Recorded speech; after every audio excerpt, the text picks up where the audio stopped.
का पोषक है, वो श्रम का देवता है, अन्नदाता है। उसमें ही भारत की आत्मा निवास करती है और ऐसे ही किसानों की प्रगति के लिए हम खेती बाड़ी से जुड़ी हुई बहुत सी नई लाभकारी जानकारियां हर रोज सुबह लेकर आते हैं। तो चलिए कार्यक्रम शुरू करने से पहले देखते हैं क्या है आज के अन्नदाता में। मूंग की फसल में करे समय पर कीट और रोग नियंत्रण।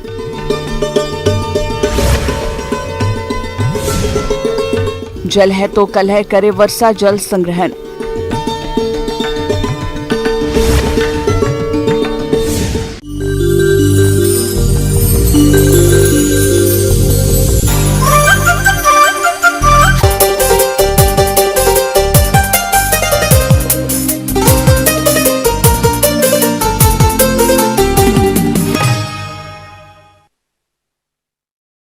हमारे प्रदेश के जिन किसान भाइयों ने ग्रीष्मकालीन मूंग की खेती की है, उनकी फसल बुआई के अनुसार बढ़वार की अलग अलग अवस्था लिए खेतों में खड़ी है, लेकिन इस समय फसल में कुछ कीट और रोग का प्रकोप दिखाई दे रहा है। तो आप इन रोग कीटों की पहचान कर नियंत्रण किस तरह से करें, इस बारे में जानकारी दे रहे हैं जिला शहडोल के कृषि सहायक संचालक विषय विशेषज्ञ अनुराग पटेल।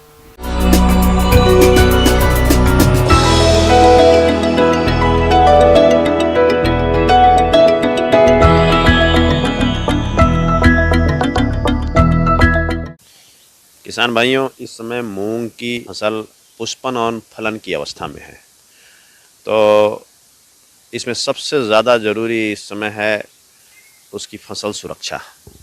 फसल सुरक्षा में सबसे बड़ी बात है कि उसमें इंटीग्रेटेड अप्रोच अपनाना चाहिए, समन्वित कीट एवं रोग प्रबंधन।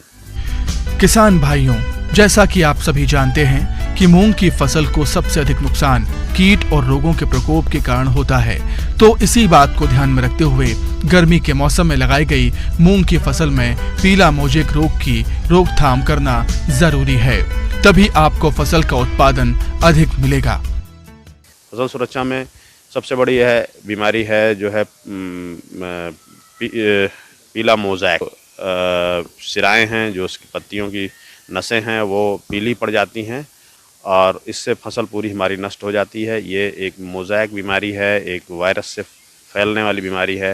इस बीमारी का वैसे तो कोई इलाज नहीं है। इसमें सबसे पहले किसान भाइयों को चाहिए कि ग्रसित पौधों को उखाड़ लें, उखाड़ करके उसको या तो जला दें या तो ज़मीन के अंदर गाड़ दें। उसे ज़मीन के अंदर गाड़ देने से कंपोस्ट बन जाएगा, तो उससे हमें जो है पोषक तत्व भी मिलेगा। जलाने से हमें थोड़ा सा नुकसान है। इसके अलावा जो अन्य कीट हैं, जैसे सफ़ेद मक्खी हैं, चूसक कीटों में जैसिड हैं, ये देखेंगे पत्तियों के नीचे बैठे रहेंगे और पत्तियों का रस चूसेंगे। इसके अलावा ये वायरस जो है, जो विषाणु है, जो पीला जनित मोज़ेक है या अन्य मोज़ेक बीमारियां हैं, उनको भी फैलाते हैं। तो ऐसी स्थिति में उनके कीटों का नियंत्रण करना चाहिए, जो कीट इन बीमारियों, इन रोगों को फैलाते हैं। तो इसके लिए हमें इमिडाक्लोप्रिड 1 ग्राम मात्रा प्रति लीटर पानी के हिसाब से छिड़काव करना चाहिए। यदि फिर भी 10-12 दिन बाद कीट का नियंत्रण नहीं होता है तो दूसरी दवा बदल देनी चाहिए। जैसे थायामेथाक्साम 0.5 ml दवा जो है प्रति लीटर पानी के हिसाब से घोल बनाकर छिड़काव करना चाहिए। इसके अलावा मूंग की फसल में इल्लियों का प्रकोप होता है। ये इल्लियां पहले मूंग की कोमल पत्तियों, टहनियों और फूलों को खाकर नुकसान पहुंचाती हैं और फली आने पर फलियों में छेद करके दानों को खराब कर देती हैं, जिससे मूंग के पौधों का पूर्ण विकास नहीं हो पाता और उत्पादन में कमी आ जाती है। इसलिए आप कीट प्रकोप की प्रारंभिक अवस्था में नीम तेल की 5 मिलीलीटर मात्रा को प्रति लीटर पानी के हिसाब से घोलकर छिड़काव करें। यदि कीट प्रकोप आर्थिक क्षति स्तर से अधिक हो तो रासायनिक नियंत्रण के लिए आप इंडोक्साकार्ब दवा की 1 मिलीलीटर मात्रा को प्रति लीटर पानी के हिसाब से घोलकर छिड़काव करें।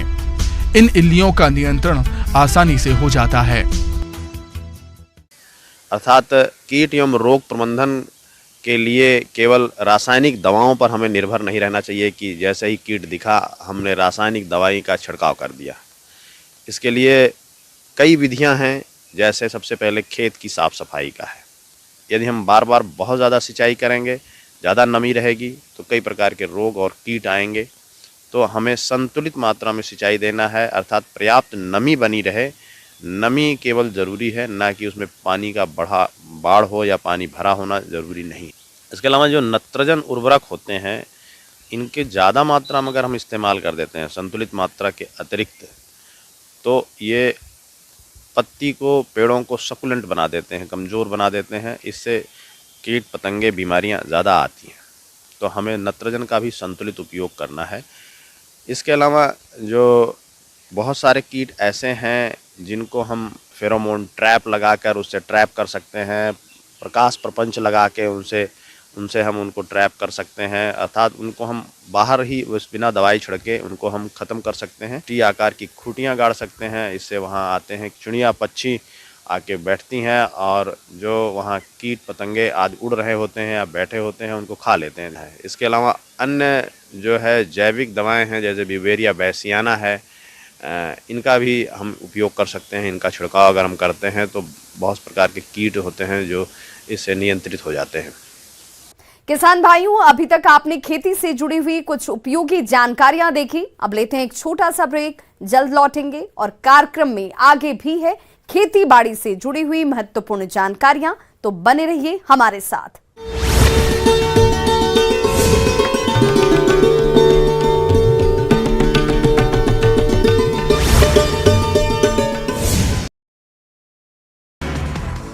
अट्ठाईस मई को संसद के नए भवन का होगा उद्घाटन। पीएम नरेंद्र मोदी राष्ट्र को करेंगे समर्पित।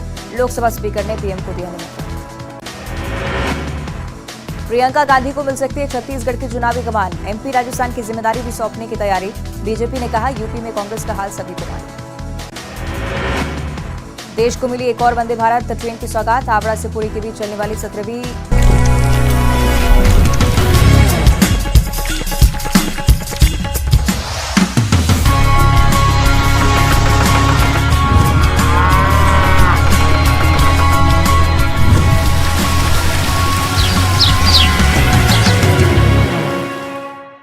ब्रेक के बाद एक बार सभी दर्शकों का एक बार फिर से अन्नदाता में स्वागत है। चलिए रुक करते हैं की अनमोल देन है, इसके बिना जीवन संभव नहीं है। लेकिन अनियमित वर्षा के चलते कई जगहों पर पानी का संकट आ रहा है, क्योंकि वर्षा सही समय से नहीं हो रही है या एक ही बार में अधिक वर्षा हो जाने से पानी व्यर्थ चला जा रहा है।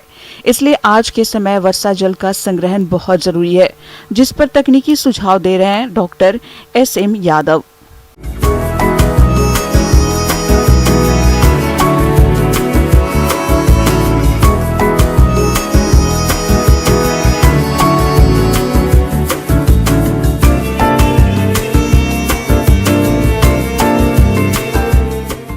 इस समय मैं किसान भाइयों से एक विशेष रूप से ये बताना चाहता हूँ कि भारत में क्या विश्व के अंदर पानी की कमी होती जा रही है, जिसके कारण अपन फसल पैदावार करने में असमर्थ होते जा रहे हैं। क्योंकि फसलों के लिए या मानव जीवन के लिए जल ही जीवन है। कुछ ही योजनाएं चलाई गई हैं, जिनके अंदर एक खेत तलाई योजना भी एक मुख्य है।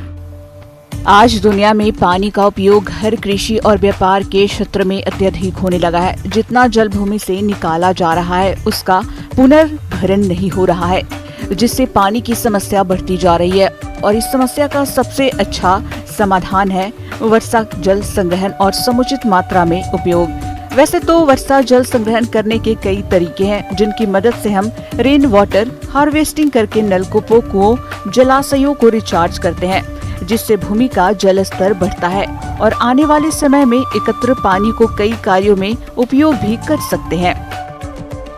जिस प्रकार से यहाँ पे है कि ढलान के हिसाब से इसको तैयार किया जाता है।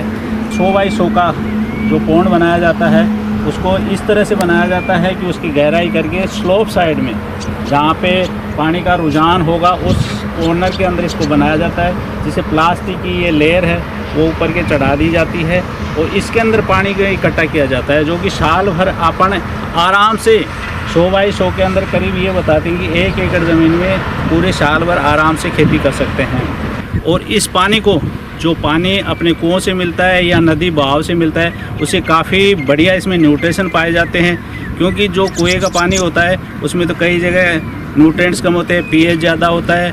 उसकी कंपैरिजन करें तो ये काफ़ी अच्छा होता है। बगीचों के अंदर चलाने के लिए बहुत ही अच्छी चीज़ है। ड्रिप्स के माध्यम से बगीचों काफ़ी अच्छी, करीबन 2 हेक्टेयर बगीचा आप आराम से सिंचित कर सकते हैं, जिससे पैदावार भी होगी, साथ साथ पानी की बचत भी होगी। इसलिए किसान भाइयों से निवेदन है कि ज़्यादा से ज़्यादा ये खेत तलाई बनाएं, जिससे कि पानी की बचत तो हुई होगी, क्योंकि आगे वाली जनरेशन में अपने को बचाना है तो पानी ही एक ऐसी चीज़ है जिसको अपने को बचाना पड़ेगा। बूंद बूंद यानी कि घी की तरह इसको यूज़ करना पड़ेगा। उसका सबसे बड़ा उपाय यही है कि आप खेत तलाई बनाएं, अपने बरसात का पानी जहाँ भी बह करके मकानों से भी इसको कनेक्ट किया जा सकता है, क्योंकि मकानों की छत है, ये बिल्डिंग है, इसके पानी हमने इस हिसाब से कनेक्ट किया है आगे बह करके इसमें खेत तलाई के अंदर आता है, क्योंकि जो पानी बह करके वेस्टेज चला जाएगा उसकी कोई इम्पोर्टेंस है नहीं। इसका कम से कम ये अपने एक जगह एकत्रित कर लेंगे, तो जैसे ही शॉर्टेज हमारे पानी की रहेगी इसमें अपने हिसाब से हम खेतों के अंदर तलाई या पानी दे देंगे। सतह जल संग्रह सिस्टम। सतह जल वह पानी होता है जो वर्षा के बाद जमीन पर गिरकर धरती के निचले भागों में व्यर्थ बहकर जाने लगता है। ऐसे जल को रोककर पाइपों और नालियों के माध्यम से वर्षा जल को नलकूपों, कुओं, नदी, तालाबों में एकत्र किया जाता है, जो बाद में पानी की कमी को दूर करता है। छत प्रणाली। इस तरीके में छत पर गिरने वाले बारिश के पानी को पाइप के माध्यम से टंकियों और तालाबों में एकत्र किया जाता है।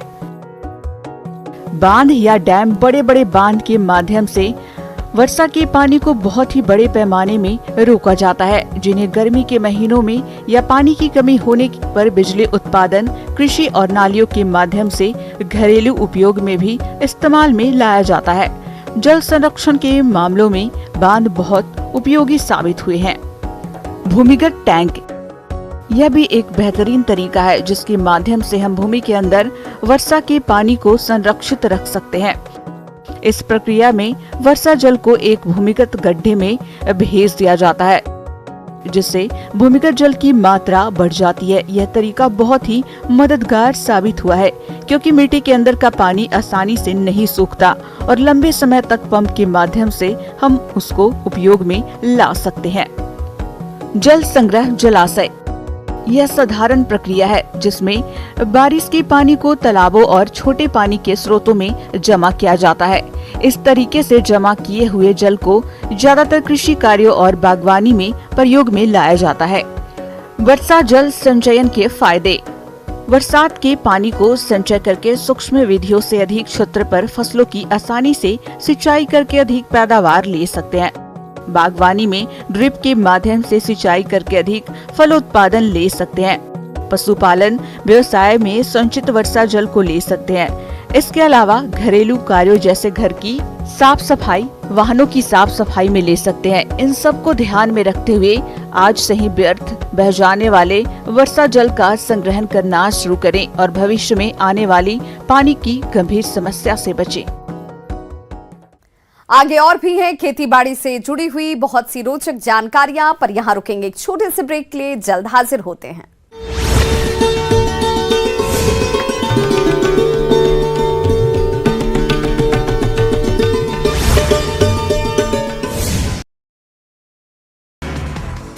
अट्ठाईस मई को संसद के नए भवन का होगा उद्घाटन। पीएम नरेंद्र मोदी राष्ट्र को करेंगे समर्पित। लोकसभा स्पीकर ने पीएम को दिया निमंत्रण। प्रियंका गांधी को मिल सकती है छत्तीसगढ़ की चुनावी कमान। एमपी राजस्थान की जिम्मेदारी भी सौंपने की तैयारी। बीजेपी ने कहा यूपी में कांग्रेस का हाल सभी को मालूम। देश को मिली एक और वंदे भारत ट्रेन की सौगात। हावड़ा से पुरी के बीच चलने वाली 17वीं वंदे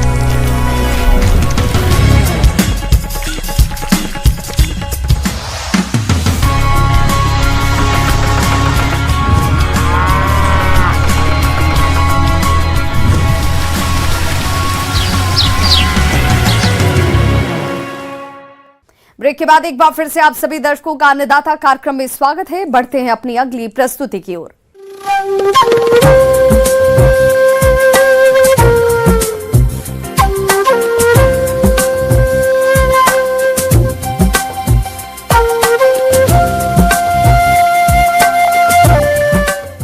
मौसम के अनुसार प्रबंधनों पर ही टिकी है आपकी खेतीबाड़ी, और इसलिए मौसम पूर्वानुमान और उस पर आधारित साप्ताहिक कृषि सलाह इस प्रकार है।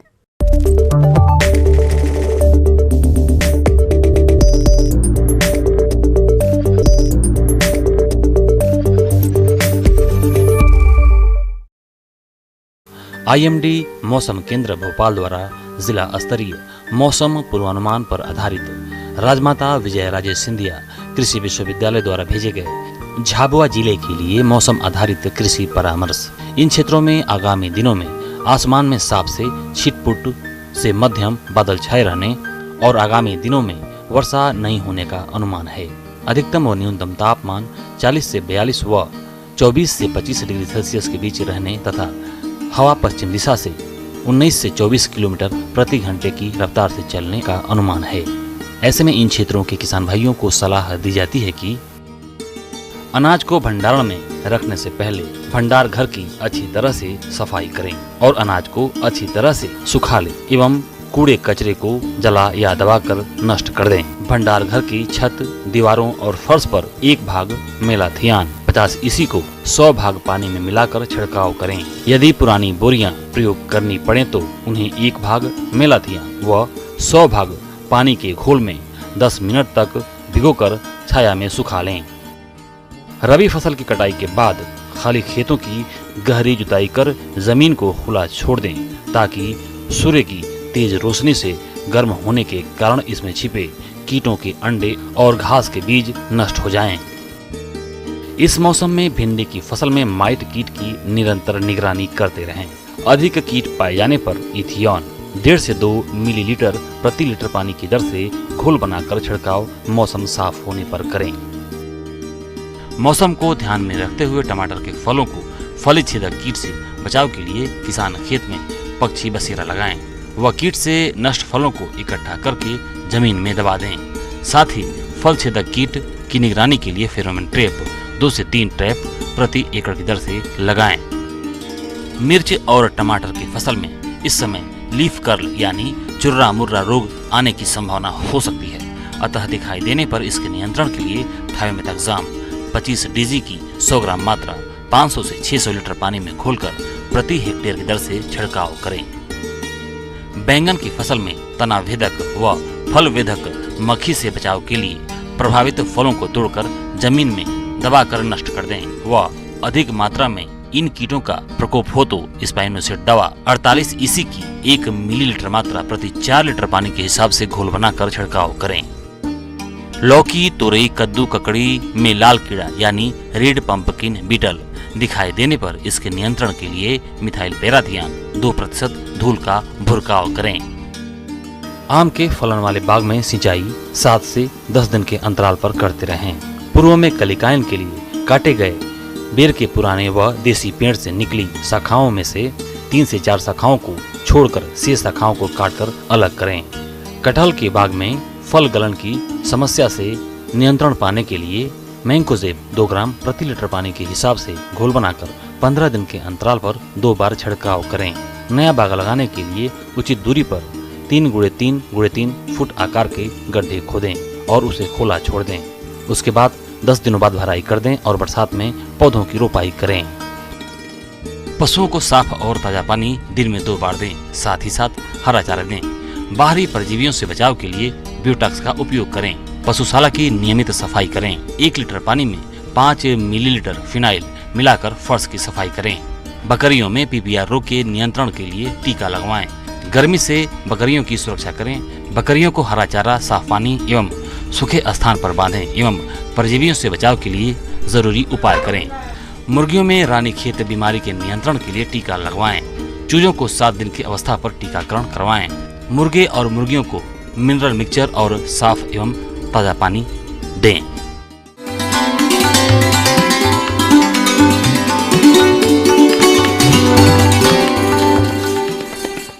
अन्नदाता हेल्पलाइन निःशुल्क फोन संपर्क सेवा के माध्यम से आपके द्वारा पूछे गए प्रश्नों में से 1 या 2 महत्वपूर्ण प्रश्न को हम अपने कार्यक्रम में शामिल करते हैं और इसी के तहत आज किसान का सवाल और उनका जवाब इस प्रकार से है।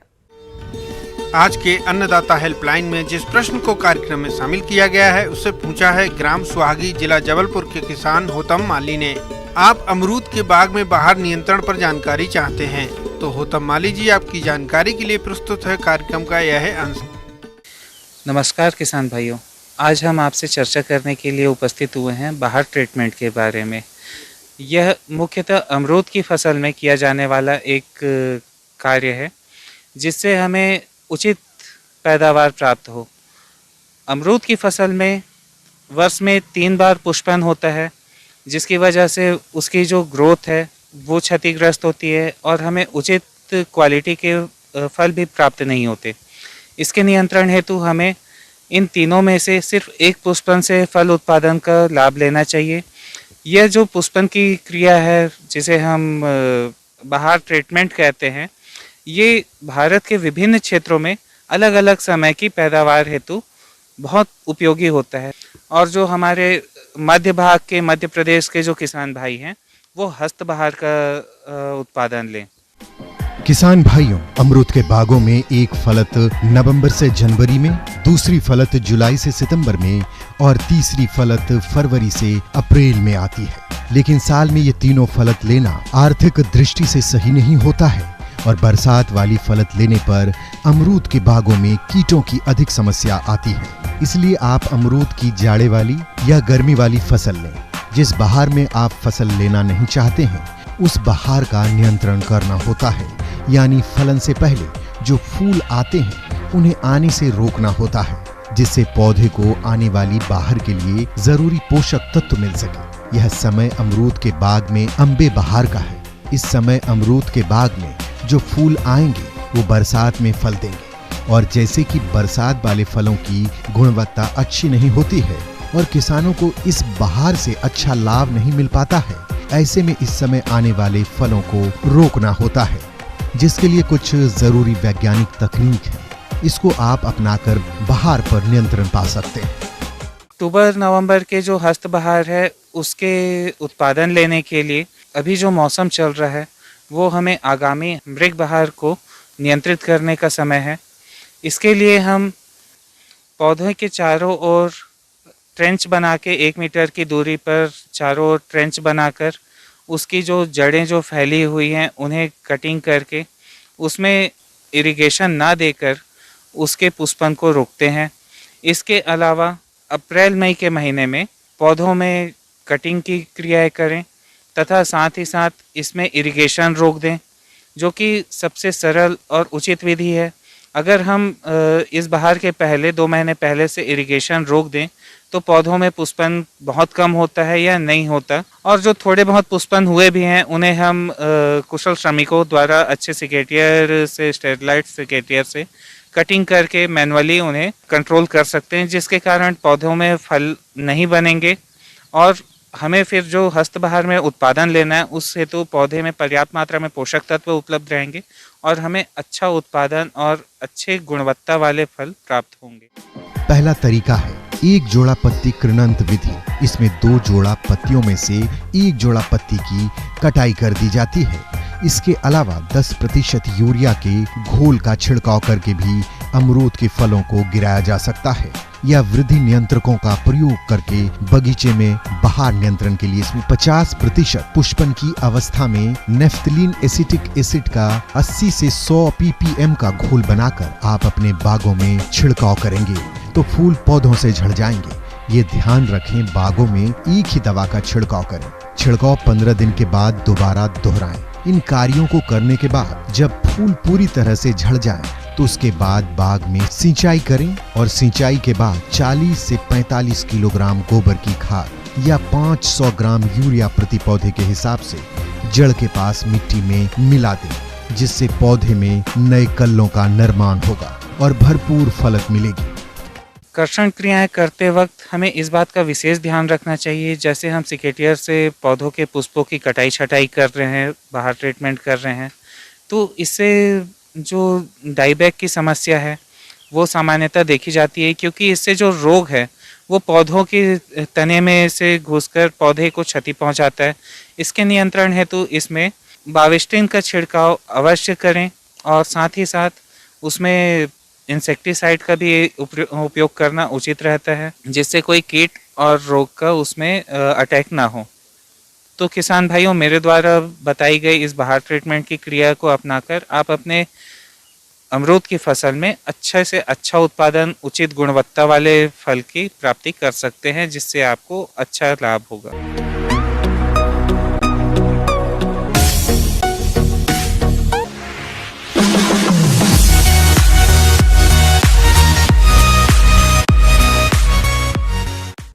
आइए अब एक नजर डालते हैं राज्य के कुछ चुनी हुई मंडियों के प्रमुख फसलों के बाजार भाव पर।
किसान भाइयों, अन्नदाता आपकी सेवा के लिए संकल्परत है। कृषि संबंधित समस्या और सुझावों के लिए आप हमें इस पते पर संपर्क कर सकते हैं।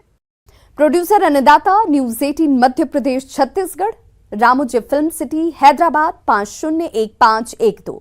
साथ ही आप हमें ईमेल भी कर सकते हैं। हमारा ईमेल एड्रेस है p18annadatamp@nw18.com। इसके अतिरिक्त आप हमें निःशुल्क हेल्पलाइन नंबर 180088922163 पर सोमवार से शनिवार सुबह 10 बजे से शाम 4 बजे के बीच संपर्क भी कर सकते हैं। किसान भाइयों, अब समय हो रहा है आपसे विदा लेने का, तो हमारी